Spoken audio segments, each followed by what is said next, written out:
Welcome back to the GSMC Dead Ball Sports Podcast, hosted by GSMC Sports Network. I'm your host, Nolan Jamber.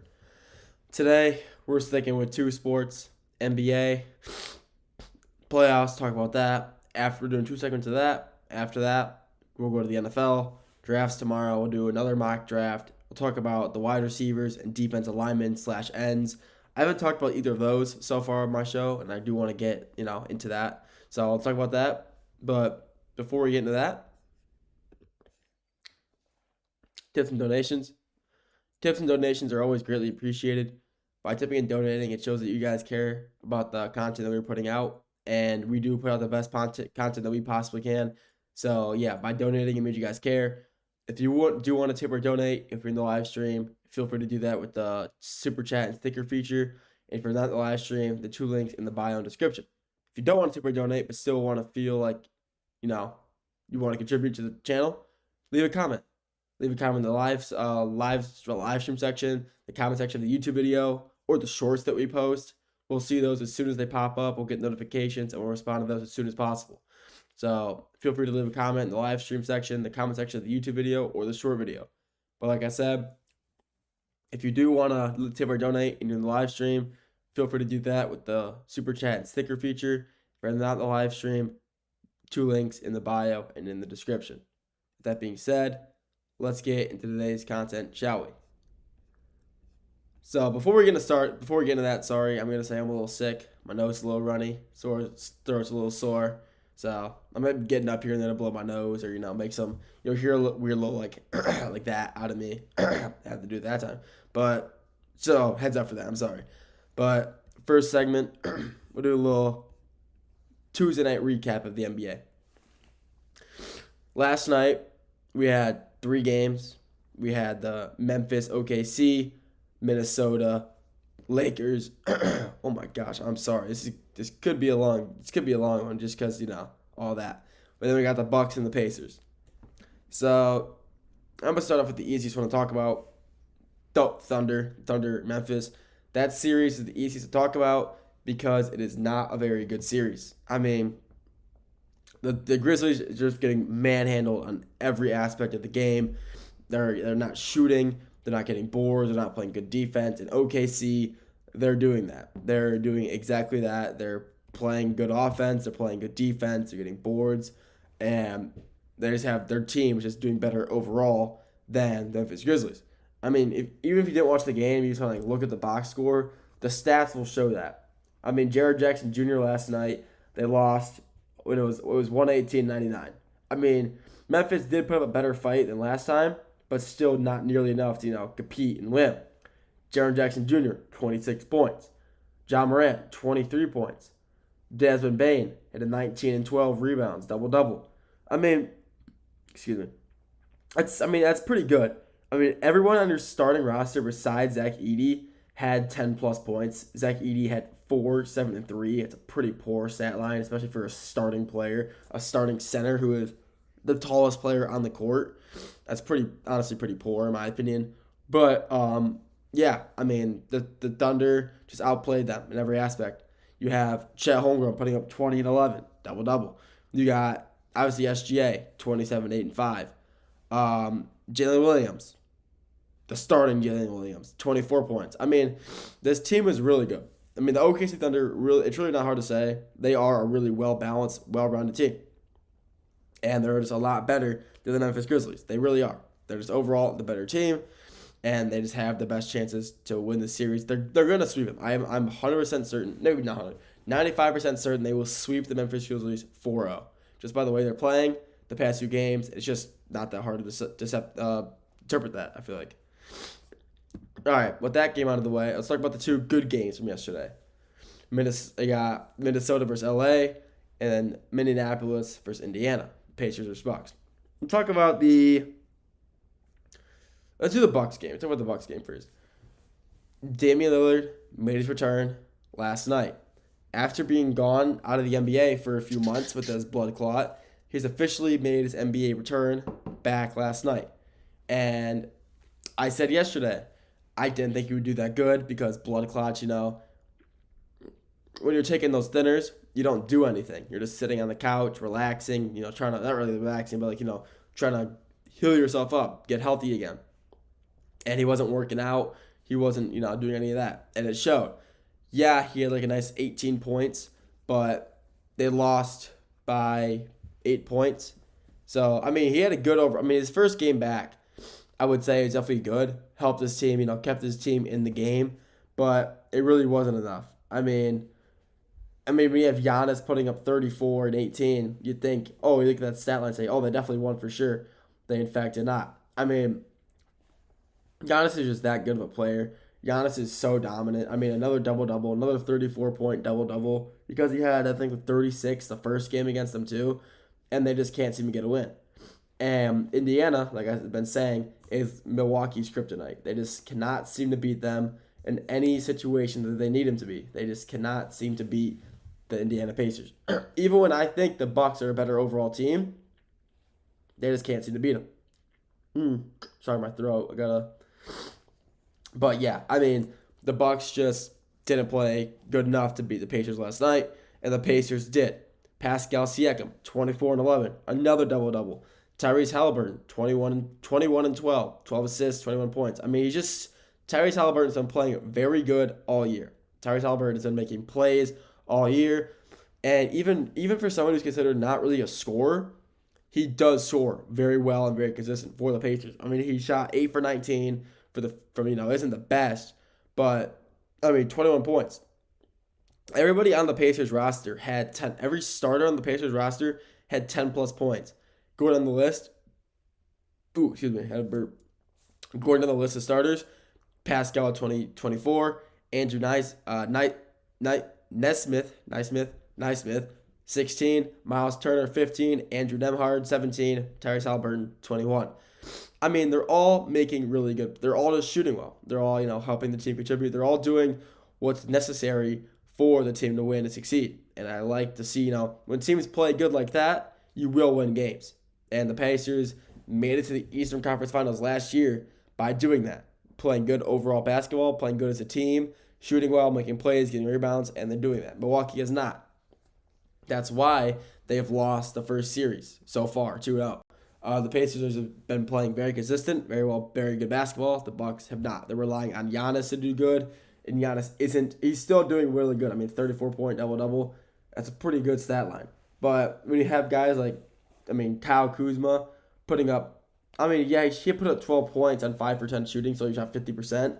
But his first game, when you're putting up 0 points, 0 rebounds, and 0 assists on 22 minutes of play time, that's not going to help your cause to help win a game. You can't be having two starters dropping under 10 points. That's Tayshaun Prince and Kyle Kuzma. Tayshaun with 6, Kuzma with 8. It's a pretty bad look. Especially, it's just not a good look.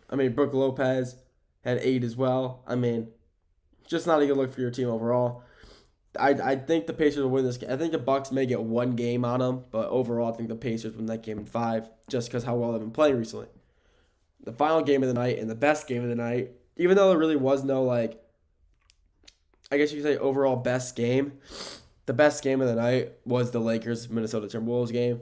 It was great. The Lakers had the lead the entire time, and they were playing to win. They were playing a legit contending team.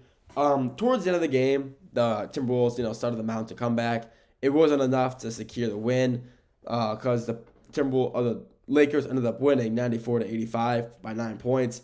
But still, the series is now tied 1-1 and going to Minnesota. It's now going to Minnesota, and that's going to be a huge momentum change and momentum booster for the Timberwolves. I think them going home, 100%, they can honestly beat them twice, take the series 3-1, and go to LA. But, Luka, the Lakers just played really good last night. They played a lot better than they did the first night.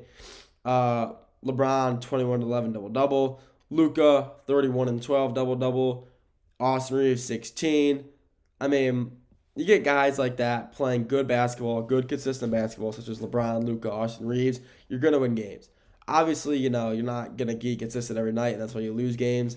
But, it also helps that some players play, some players don't play good. You got Mike Conley, starter for the Timberwolves, dropped 0 points last night. 0 points, 6 rebounds, 1 assist. That helps when your starter's dropping 0 points. Anthony Edwards at 25. Julius Randle at 27. I mean, also helps when one of the best centers in the league, I mean, stat-wise, Rudy Gobert only has 6 points and 6 rebounds. I mean, that's also really going to help your case when Rudy Gobert is only getting 6 rebounds.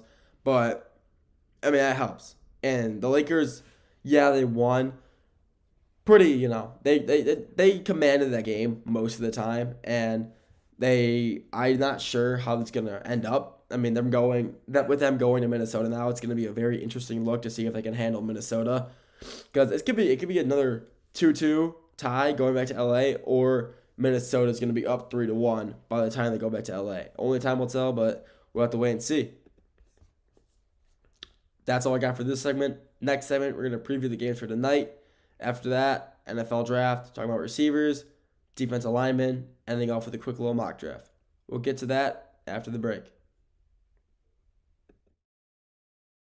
I feel like I'm losing my mind. Is everybody in the world blind? Please, Lord, give me a sign, a sign. I feel like I'm losing my mind. Is everybody in the world blind? Please, Lord, give me a sign, a sign. I wanna be the greatest. Everybody on the fake shit. I look around and feel like everybody is the fakest. I make this every day and I'm impatient, hoping one day I blow up from the basement. Statement, the top is so vacant. I don't hear shit that I think is amazing. Waiting for my day when I'm playing sold out shows for 1,000 faces. Hey, give me that crown, get in my way and to be put down. It ain't your place, all this my town. If I want that shit, then I'll get it right now. I'm losing it, the noose it fits, some losing shit, a stupid myth. You choose to live or choose to dip, you choose to fight or lose your grip and lose a gift. I feel like I'm losing my mind. Is everybody in the world blind? Please, Lord, give me a sign, a sign. I feel like I'm losing my mind. Is everybody in the world blind?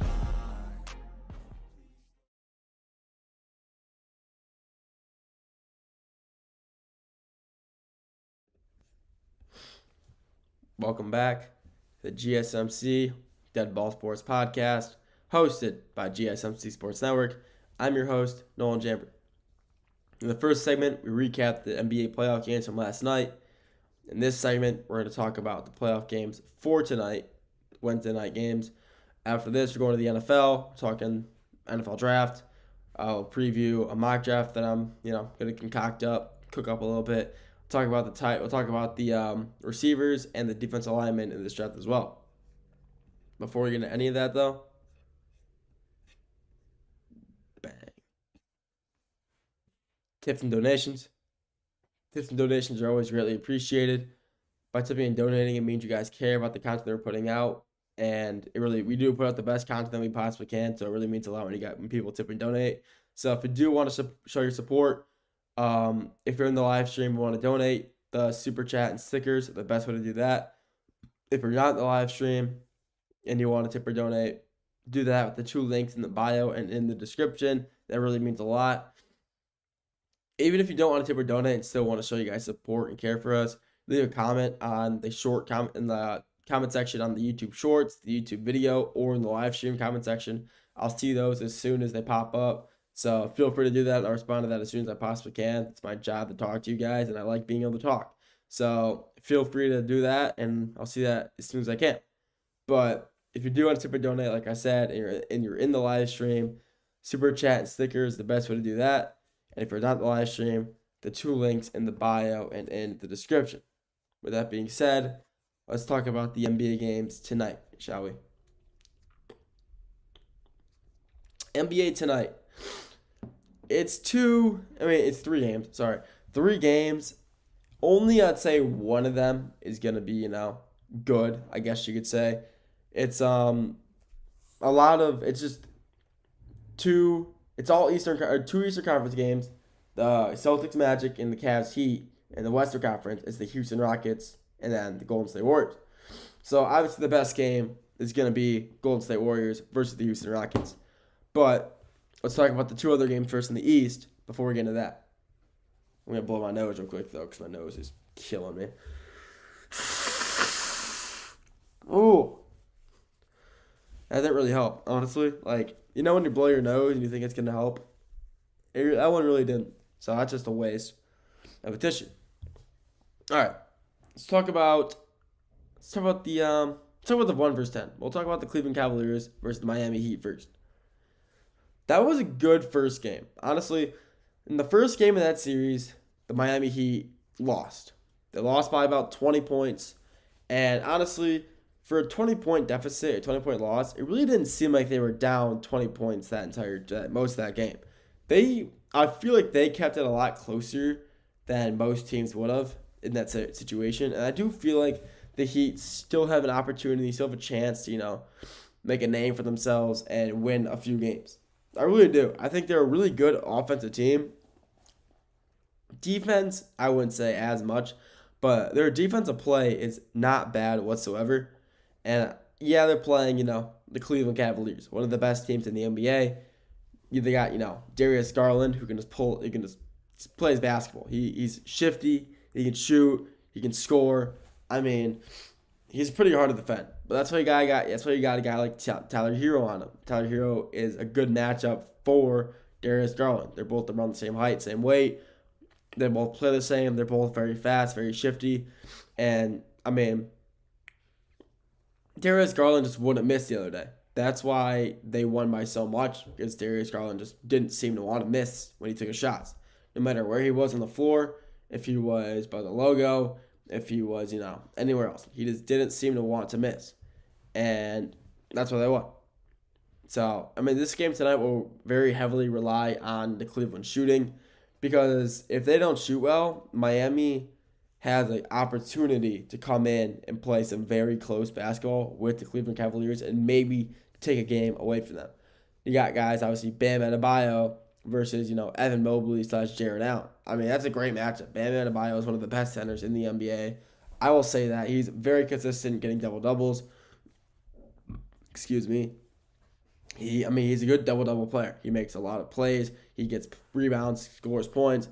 I mean, he's good. He's a great center for the Heat. You got Tyler Hero, like I said, a phenomenal player. He can score. He can, he's athletic.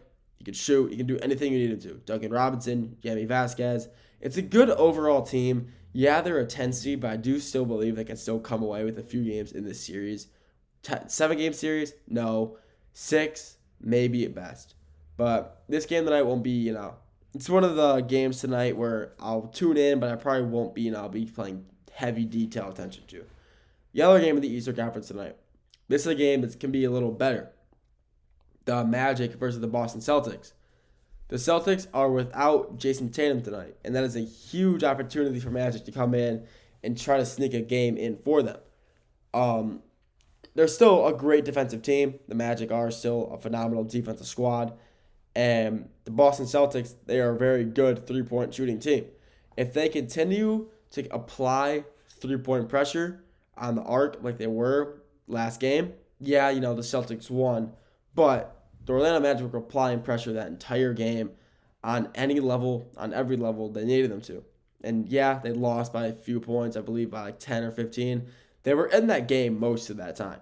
And they were never out of it until, the final minute or so, and they started to creep away. The Celtics, and they started to creep away. But, that's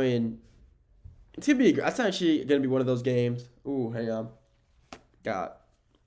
Some snot. My nose is killing me right now. This is horrible.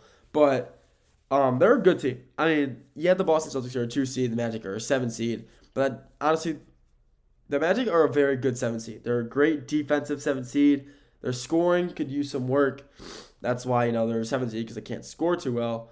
But if they play good enough defense tonight, they will be a team that could sneak away with this, tying at 1-1 going into Orlando.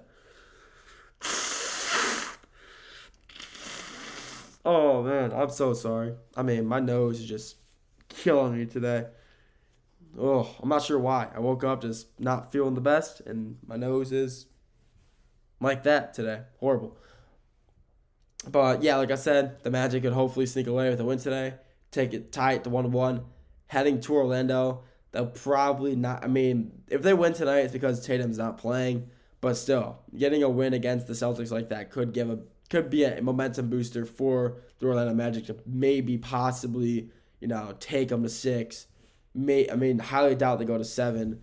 But if they win tonight, get some momentum, maybe, just maybe, they can take them to 7 and prove everybody wrong that hey, we're a defensive team. They're a heavily set defensive team, and they've proven it so far throughout the year through their letting their opponents score so little and them scoring just enough for them to be able to win their games. The final game tonight, the best game of the night by far, the Golden State Warriors versus the Houston Rockets. That is a game that that everybody who loves the NBA should be watching. That is a phenomenal game. This very young Houston Rockets team versus this very tenured, very old, I wouldn't say very old, but tenured Golden State Warriors team. Obviously, you still got guys like Steph Curry, who's still been playing phenomenal basketball his entire career. Draymond Green, phenomenal defender. The addition of Jimmy Butler to the Warriors is probably the best thing that organization could have done in this free agency. He has helped that team so much, defensively, offensively. He's a phenomenal player. Overall, he's a phenomenal player, and he is one of the reasons the Warriors are still in the playoffs right now, because Jimmy Butler, his play and performance was so good, and his playoff performance so far has been very good. The very young Houston Rockets, though, they're still, they lost to the Warriors in Game 1, but they still are, the 2 seed in one of the best Western conferences we've seen in a very long time. They are very young. They got, obviously, Jalen Green leading them at the point, Amen Thompson, Jabari Smith. You got Dylan Brooks, Alperen Sengun, who honestly is a phenomenal center. This team is very good and a very well-rounded, very young team. Besides Dylan Brooks, most of their starters weren't drafted until 2021. And, they're a great young team. Going from a 500 team last year and now making the playoffs to a 2 seed in the West is a huge accomplishment for them. And there's no doubt in my mind that they can get a win tonight. They lost by, I believe it was 9 last time they played. And tonight, I can see them getting a win by maybe 10 points, maybe like 8 or more. It's just a matter of how Steph Curry plays. But I just think their bench is a lot deeper than the Warriors. And when Steph Curry's out of the game, the Warriors tend to fall back a little bit. They tend to, score less, slow down. And when other teams see Steph Curry out, they take advantage of that. They start playing more aggressive, a lot faster, and they can't. So, when you got the greatest shooter, one of the greatest three-point shooters of all time, the greatest three-point shooter of all time off the floor, take advantage of it and come back, it's a lot harder for people to, come back as a team and, recap it up, I guess you could say. But it's going to be a great game tonight regardless. I would love to see Golden State win this series in 7. It would just be awesome to see, a 7 seed come into the playoffs and beat a 2 seed in the West. That'd be a phenomenal sight, honestly. But will it happen? I'm not really sure. Only time will tell with that. But I do think it's completely possible, especially if the Houston Rockets win tonight. I think the series can go to 6 or 7. But if the Warriors win, I think it can be like a 5-game series where Warriors just prove that they're still one of the best dynasties in the NBA, and they're here to stay and possibly make another run for another NBA championship like the 2022 season they had a few seasons ago. That's all I got for this segment. We're moving away from basketball now, heading to the NFL, talking draft, mock draft, wide receivers, and defensive linemen, and ends. We'll get to that after the break. Looking for your daily fix of sports talk without having to pay for it? GSMC Sports Network is available on YouTube. Just search GSMC Sports Network. Get your fix of daily sports talk shows on YouTube, absolutely free. NFL, college football, NBA, MLB, MMA, UFC, fantasy football, and so much more. GSMC Sports Network has shows running all day long, with new sports shows starting every 2 hours. Just like on your favorite cable sports channel, except GSMC Sports Network is absolutely free. Just search GSMC Sports Network on YouTube to catch one of your new favorite shows, like the GSMC College Football Podcast, Chip Shot Football Podcast, Hoops and Heels Women's Sports Podcast, GSMC Basketball Podcast, and so many more. Check it out for yourself. GSMC Sports Network, now available on YouTube absolutely free. Search GSMC Sports Network on YouTube right now.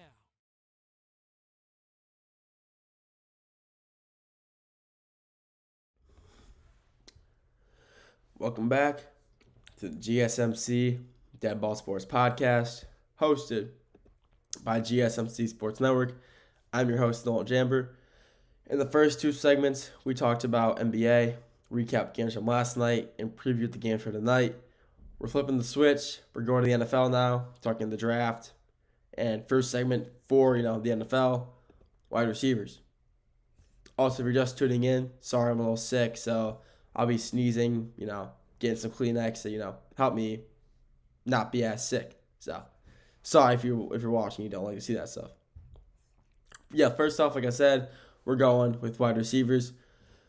The wide receivers in this year's draft class I feel like they're not as, what's the word? I guess talented in years prior. I feel like there's a lot less talent, a lot less big names in this draft class compared to previous seasons. But there's still a phenomenal amount of receivers in this draft class. I mean, obviously, you got the best receiver in this draft class out of Arizona. I cannot say his first name. Tatoria, that's definitely how you say it. McMillan. Yeah, I definitely butchered that. But, yeah, out of Arizona. He had the triple crown in receiving. He had, the most receiving yards, touchdowns, complete receptions this season. And he's a phenomenal player. He's not the fastest out of his routes, but one thing he can do is get low and once he's moving, there's no stopping him. I mean, he's 6'4", 219, so he's a pretty big receiver. But the thing about him, he just gets so low that teams just, they don't really know how to react to a guy getting that big, getting so low. And a benefit for him is, him being his height. I mean, if you ever saw him play this year, you would notice a lot of the times he's getting the ball, it's a lot of 50-50 balls. And, just he's downfield, throw it up, I'm down here, I'm going to catch it. And that's something that he played a lot. He was a huge part of his Arizona success this year because a lot of, 50-50 balls, quick routes. I mean, like I said, he's a big dude and he's a great receiver. So he's going to be probably the first receiver off the board this year, just based off, pure skill alone. He's going to be the first receiver off the board, in my opinion. Another receiver in this class, Matthew Golden out of Texas. He's standing at 5'11", 191. So, I guess you could say a little shorter for a receiver, but I doubt it. Being like 5'11", 6'1" for a receiver is pretty, that's pretty average. But I feel like below 6 foot, people will start to question his ability to play just based off his height. But that's just completely ridiculous. He had a 4.3 40 dash, and you can see on tape, on film, that's showing. I mean, he's like a Xavier Worthy. I mean, out of Texas, you know what I'm saying. But he's a phenomenal player. I mean, him and that Quinn Ewers connection this year were phenomenal. He was a big part of their win their win against Arizona State this year. Phenomenal receiver. He's very fast. He's very explosive, especially his first step. He's got a very good high point. You throw him the ball and he's going up for it. I mean, every receiver goes up for it, but he does it a lot better than a lot of other receivers. He's a great receiver overall. He can catch. He can get out of his breaks fast, and he's just a guy you want to see downfield. I'm about to blow my nose. I'm sorry if you're seeing this. So if you don't like to see it, but oh man, it's getting better though. My nose is already getting better from a few of these blows. They've gotten better, so we're making improvements. Some other good receivers out of just this draft.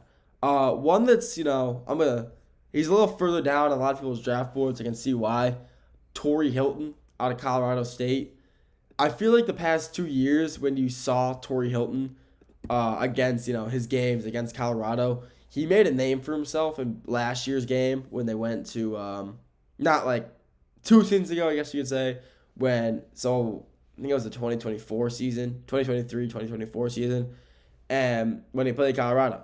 And when that game went to double OT, and he had like 250, 300 receiving yards. I mean, he did miss most of this year with injury. Unfortunately, he had a knee injury.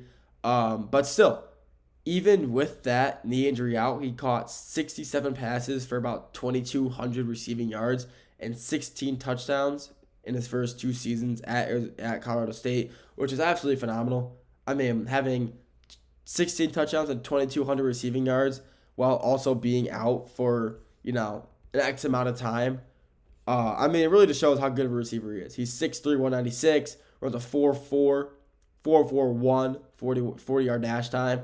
I mean, he is just a really good route runner and a very good player for Colorado State. He was the reason that Colorado State was, they weren't like a crazy good team, but when you saw them play on offense, he was a very recognizable name. Torrey Horton. I mean, recognizable name. I mean, even if you don't watch college football enough, like a lot, you can see him play and notice. You can see that this kid is going to be a really good steal in this draft. He's, like I said, he's big. He's not like very heavy in weight, so he's pretty fast. And obviously he runs a 4.4 40-yard dash. I mean, that's pretty quick, I would say, especially in my standards. So honestly, I think he could probably be the steal of a draft. I mean, he's phenomenal. He's, like you said, he's big, he's quick, and even with his injuries, he was he was just a phenomenal player. Another phenomenal player I want to talk about out of San Jose State. Oh, sorry about that. Kid out of San Jose State. His name. Sorry about that. I got to pull this up. Oh, yeah, Nick Nash. Sorry, I forgot his name. I had to literally search his name because I forgot. Nick Nash out of San Jose State. San Jose State, obviously, not the biggest team in the world. Not the biggest, big market team or whatever. But Nick Nash, 6'3", 203 pounds. He led the country in touchdowns this year. 116 receptions, all the 104, and total receiving yards, or just yards total, with 1,382. I mean, that's all you got to say. When you have a kid and a receiver leading, he had the Triple Crown. He had the Triple Crown of receiving, most receptions, touchdowns, and yards. And that's always, a good look for the kid. Especially a kid at a small, I wouldn't say San Jose State's the biggest market school in the world. So having a kid like that, kind of bring attention to your school, but not only school, himself, proving himself to be a legitimate receiver for San Jose State. And he's a very good athlete as well. 6'3", 203, a little slow, 40-yard dash time with 4.5. I mean, 4.5 isn't, I wouldn't say slow, but for a receiver, he could definitely improve his speed on that aspect of it. But even with, a 4.5, 40, whatever, he's still a great athlete. I mean, you don't get just a triple crown at receiving and just be bad. He's a great receiver. He's a great athlete. And he's going to be a very good pick for whatever team wants to pick him up, which I think he could probably end up falling to 3rd, 4th, 5th round. Maybe 4th or 5th round will probably end up falling to. So, I mean, he's going to be a very good athlete for whatever team picks him up, and he's going to help that team in whatever aspect they need him, because he's more of a slot receiver. So if they need him in the slot, he will help that team in that position that they need him, which will be, the slot. Some more receivers we can bring up while we're here.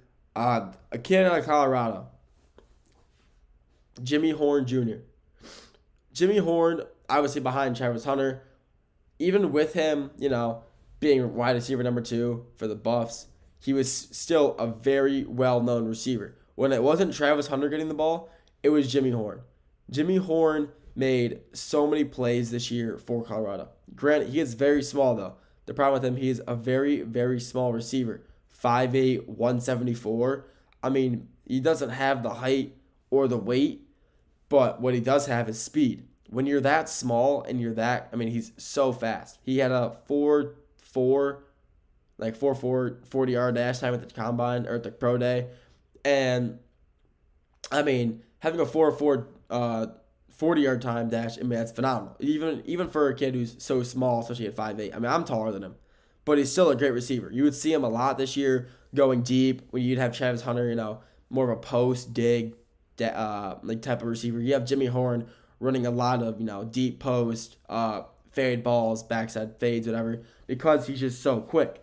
And yeah, he's smaller. Even with his, his small height, small stature, he's a lot of versatility. I mean, he can jump high. You need him, for a quick slant mash route concept. Yeah, he's there. He's so quick off the ball.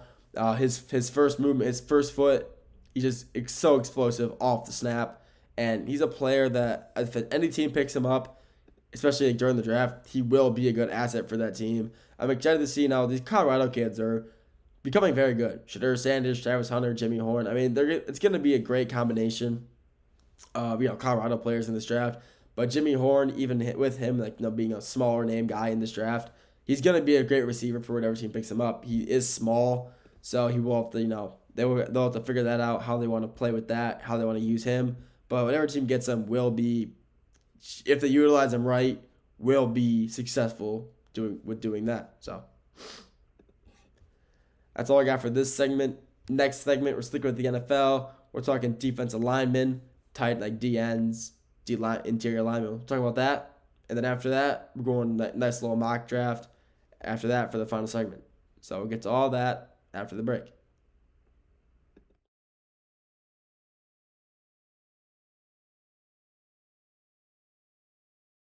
For the best and latest podcasts available anywhere, go to the podcast app on your cell phone and type in GSMC to access free content-rich podcasts on health and wellness, book reviews, sports, entertainment, relationships, social media, movies, technology, finance, and even weird news. Subscribe and download the GSMC Podcast Network's family of shows, available everywhere podcasts are found.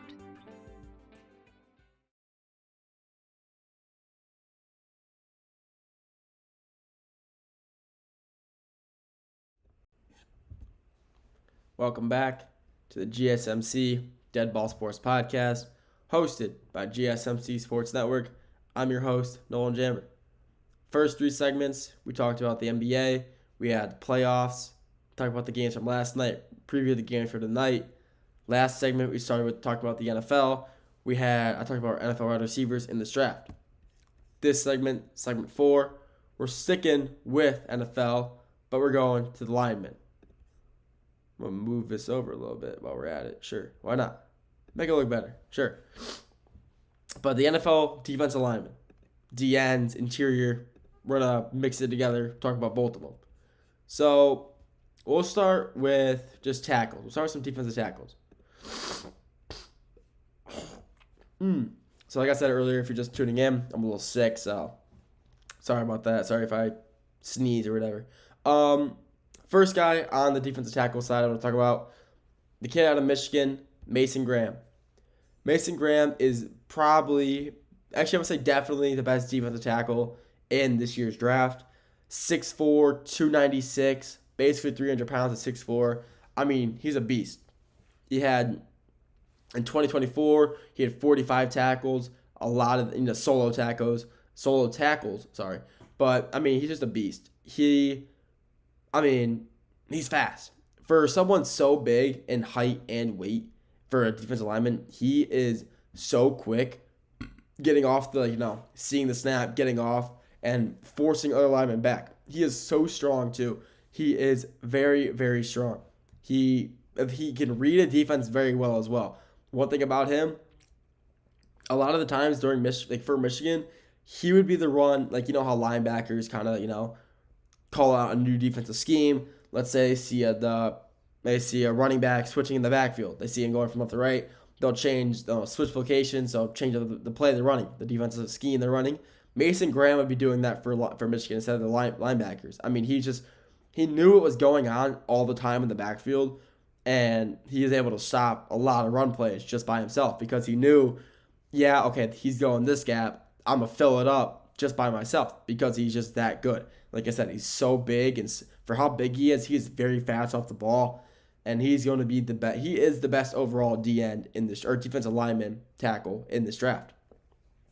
Another guy out of Michigan, Kenneth Graham. I'm not going to say he's not the second best, but he's another kid in Michigan that, I mean, I want to talk about. Kenneth Grant, 6'4", 331. This kid's a tank. I mean, he is very, very good. He, over the past few seasons, the past 2 seasons of his time at Michigan, he had 12 pass deflections. I mean, that's also really good to see when you have linemen who are willing to risk it, get off the ground, go for a block in the air, and he tended to be successful. I mean, he had 12, he had about 6 each season, and I mean, that's always successful to see. A D lineman getting off the ground somehow, it's really hard. It's not easy to do either. Managing to see the quarterback, locate him, see that he's getting into his throwing motion, time the jump right enough for him to be able, and for the quarterback to throw it in his direction, he has to move his arms perfectly to block it. I mean, it's a very hard task to do, and Kenneth Grant is one of the best defenders in the game just because of his blocking ability, his pass blocking ability, I guess you could say, even on the defensive side of the ball. He's a very, I mean, I'm not gonna say he's fast, but for his size, he's quick. He can get into a good pursuit angle. He's able to catch up to defenders who are offensive players, quarterbacks, receivers, running backs, pretty fast.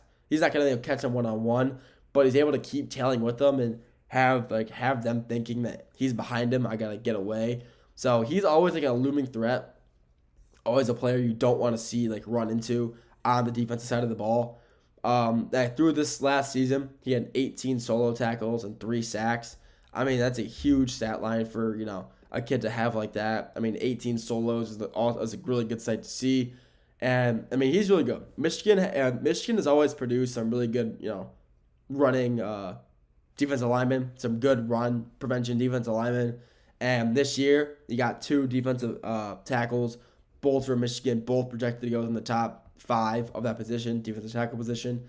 I mean, Michigan keeps producing these kids to come out of the woodwork and just produce. And it's been good for them the whole few seasons, the past since their dynasty, I guess you could say, started again in 2021. They've had a defensive tackle / end go top 5 every year, I swear. So talk about him. Let's switch it up. Well, obviously they're switching up for Michigan. There's no more Michigan kids on this side of the ball that I want to talk about, on the defensive tackle side.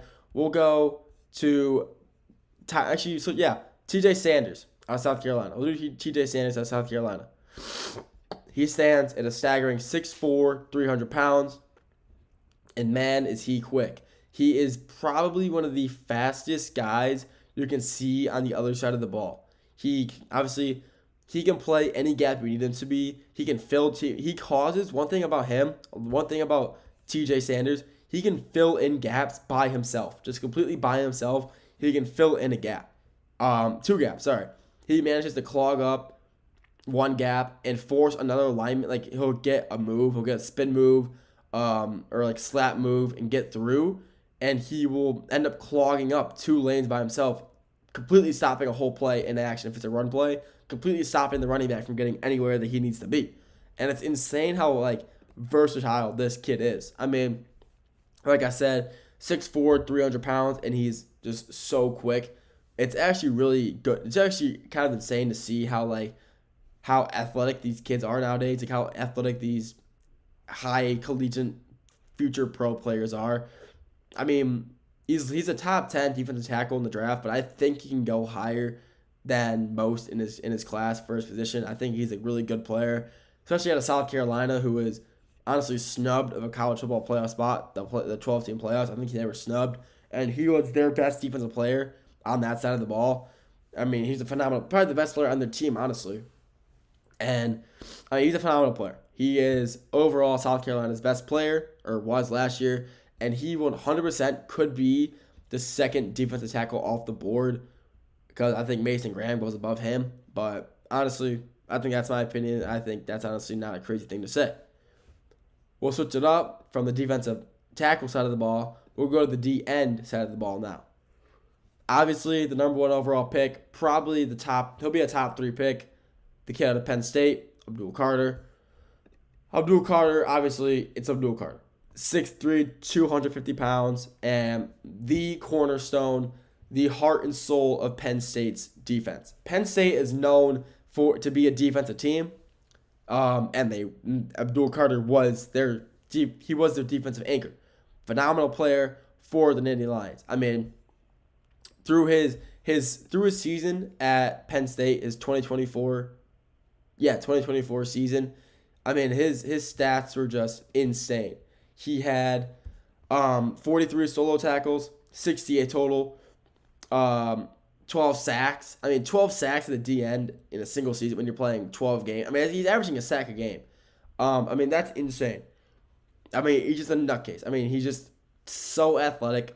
He is just the perfect player for the Giants or the Browns, whoever pick him up. But he is the consensus number 1 DN in the draft. You got guys like Mike Green out of Marshall, one of the most underrated DNs in the draft by far. Maybe overall just defensive players in the draft. He's 6'3", 250. He played, some weaker competition, but it doesn't matter. He led the FBS in sacks at 17 through the 2024 season. He's very fast off the ball. He is someone that he's just so quick. He gets compared to like Aiden Hutchinson a lot, based off their same play style. Fast off the ball, love to go for a spin move. I mean, excuse me, I just burped. But I mean, he's just a really good player, and he's really strong. Catch him, one-on-one outside with the tackle, or catch him outside with the tackle, and he's winning that 1v1. Or like a pulling guard. He's winning that one-on-one, and he will cause disruption in the backfield, disrupting a play. He's just really strong and someone that you really don't want to run into one-on-one, because he will flatten you in any situation. And he's just a great overall D end for Marshall. And he's going to be, I say on the defensive side of the ball, he could probably be a top 10. Yeah, like top 10 pick. So I don't know. I think my screen just froze for a second there. But like a top 10 defensive player in the draft. So will he be? I kind of hope he was. I think when you lead the FBS in sacks, that's always a good sign. Doesn't matter about your competition. He's a great overall player. And I think he could be, a top 10 pick. Or top 10 defensive pick, sorry. That's all we got for this segment. The next segment and the final one, we're talking NFL mock draft. Talk about some players where I think they'll go. We'll get to that after the break.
Welcome back to the GSMC Dead Ball Sports Podcast, hosted by GSMC Sports Network.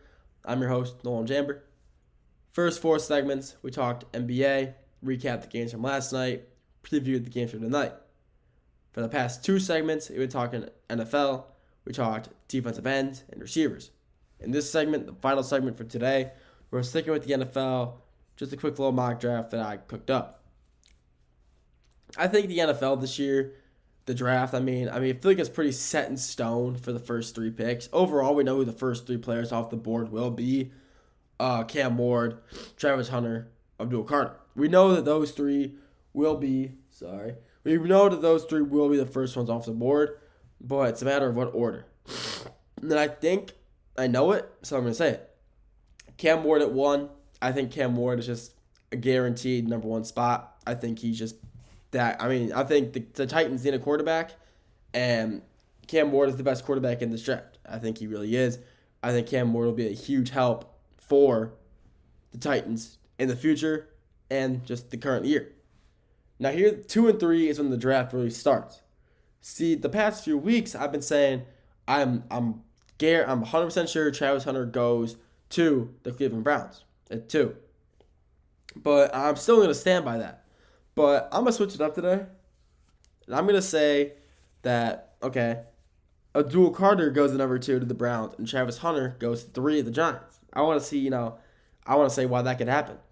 So, obviously, Travis Hunter, I think he goes to the Browns at 2. But let's say Abdul Carter goes to the Browns at 2.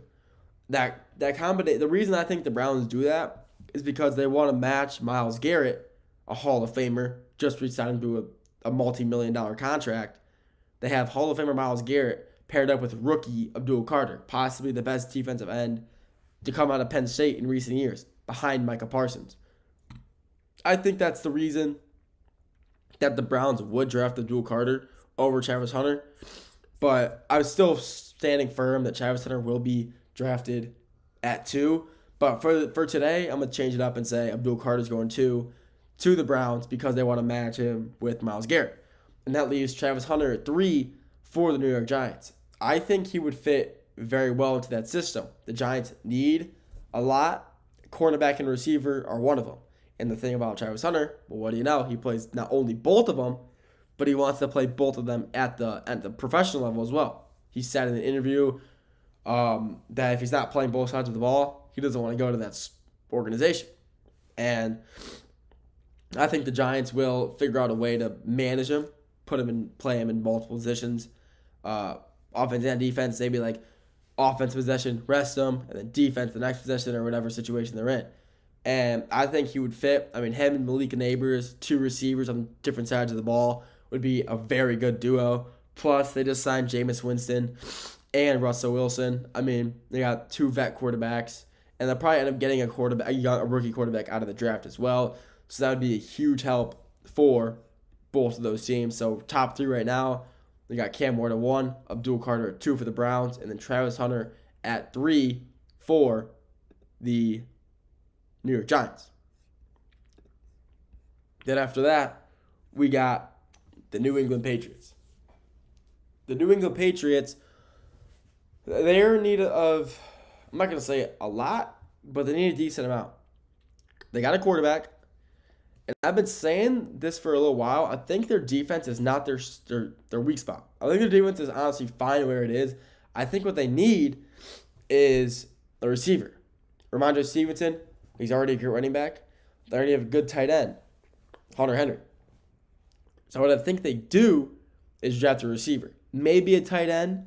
They could go, for Colston Loveland out of Michigan or Tyler Warren out of Penn State. I think those are 2 very solid options for the Patriots if they want a tight end. But I think they go for a receiver with the 4 spot. And obviously there's a million guys they can go to. McMillan, like I said earlier, out of Arizona. Jaden Higgins, Iowa State. Matthew Golden, Texas. There's a million. But I think it is take the best receiver that's available at Teteria McMillan. I still can't say his first name. I'm sorry if I'm butchering it. I definitely am butchering it. But I think it is take the best receiver available after Travis Hunter, and McMillan is just that receiver for them. They just signed Stephon Diggs to a 3-year deal. But, he's getting to an older age. He's getting to an older time of his life, and his body's getting worn down. He's not, he's getting a little slower. His routes are getting a little sloppier. And, I think they'd go for a new young receiver to match him with Drake May. Then after that, you got the Jacksonville Jaguars at number 5. I think they get Mason Graham. I just think they need a D lineman. They need one bad, and Mason Graham is the best defensive tackle in this draft, and I think they go and grab him. I think that's just pretty set in stone. They don't really need anybody else. They do need a lot, but defense is their weak suit, so they go for a good D end or good defensive tackle at 5 with Mason Graham. Sorry. Number 6, you got the Las Vegas Raiders. The Raiders have the 6th overall pick, and they are taking Ashton Jeanty with that 6th overall pick. I think everybody just kind of saw this one coming. He's been practicing. He's been at their facilities. He's been training, working out with them for a little while now, and the Raiders want him bad. The Raiders really want a good running back to help. They got Pete Carroll in there now as their head coach, and they got Geno Smith as their quarterback. Their defense, is pretty weak, so they could go for like a D-end quarterback, but I just don't think they will. I think they're going for Genty, and I just think he would fit that system well. Pete Carroll loves smash mouth football, and Ashton Genty is that running back for that system, smash mouth football. And I think Genty goes at 6 to the Raiders. The Jets at 7. The Jets at 7 is really weird. They could get anything they want. I mean, they need a lot, but honestly, what don't they need? They need a lot. They need a quarterback. I mean, Zach Wilson. He's not on the team anymore. I forgot he's not on the Jets anymore. But I mean, they need a lot. So the Jets will probably just go for whoever's best available at the time. And I think the best available player for them will be Will Johnson out of Michigan at cornerback. I think pairing him and Sauce Gardner together would be a really good combination of players. Two very young. Sauce Gardner was drafted only 2 years ago. He's still really young, very fast, and I think he's still a really good receiver or cornerback. And Will Johnson, even with him being a little injured last year, was still a phenomenal player overall. And I think him and Sauce Gardner be a really lethal duo in New York for the Jets. Then you got at the 8 spot, you got the Carolina Panthers, who also I think will go for a running back. Honestly, I take that back. Not a running back, a receiver. They really don't have a solid. I mean, they have receivers, but nothing really crazy. So I think they just go for the best receiver on the board still available, which will either be Matthew Golden or Jaden Higgins. Yeah, you got Emeka Egbuka. I still can't say his name. Ohio State. He's a good receiver as well. But I think Golden's probably the best receiver who will be available at the time because McMillan will be gone. So I think the Panthers will end up taking Matthew Golden out of Texas at the 8th pick. The New Orleans Saints. See, they were I didn't know what they were going to do until recently. Derek Carr's injury came through, and that has proven I think they will get a quarterback. I'm certain they will get a quarterback. It's just a matter of which one they're going to get, because Cam Ward, he will be gone. So at that point, it's going to be, okay, Shadur Sanders, Jackson Dart, Will Howard. I mean, who are they going to get? I think they just go also for the best quarterback available at the time, who will be Shadur Sanders. Yeah, Jackson Dart's good, but I don't think he's good enough to be the 9th overall pick. I think Jackson Dart will be a late 1st or early 2nd. So I think Shadur Sanders goes number 9 overall to the New Orleans Saints just because of Derek Carr's injury.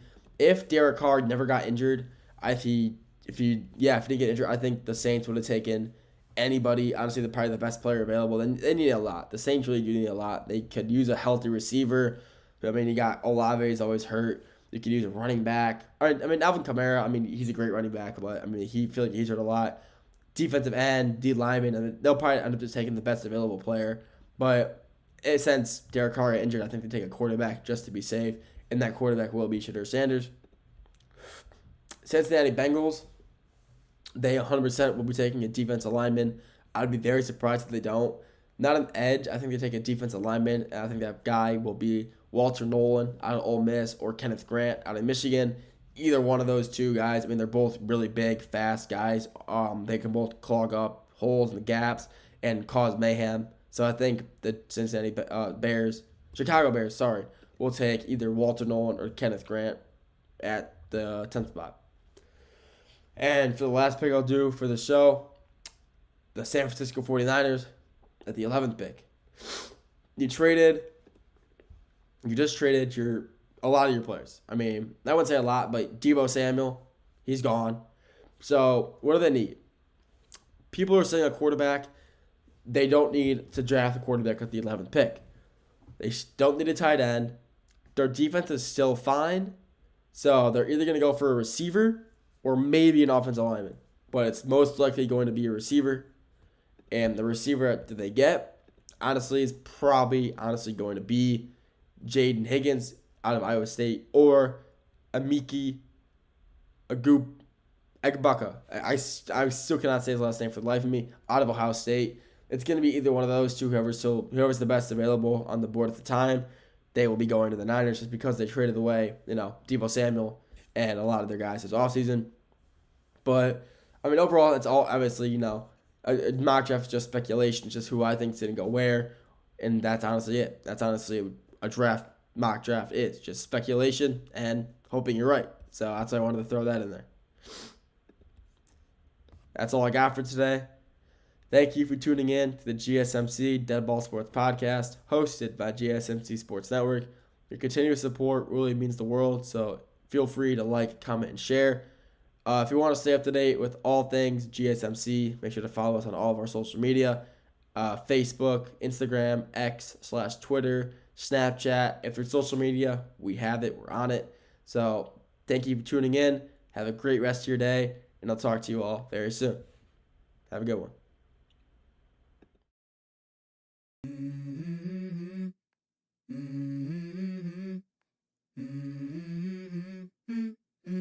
Let's go. I wake up to a little bit of drool on my pillow, feel like it's gonna be a bad day. Yeah, I'm tired of shit, and the coffee ain't hit yet, damn, ain't that great. I don't wanna go to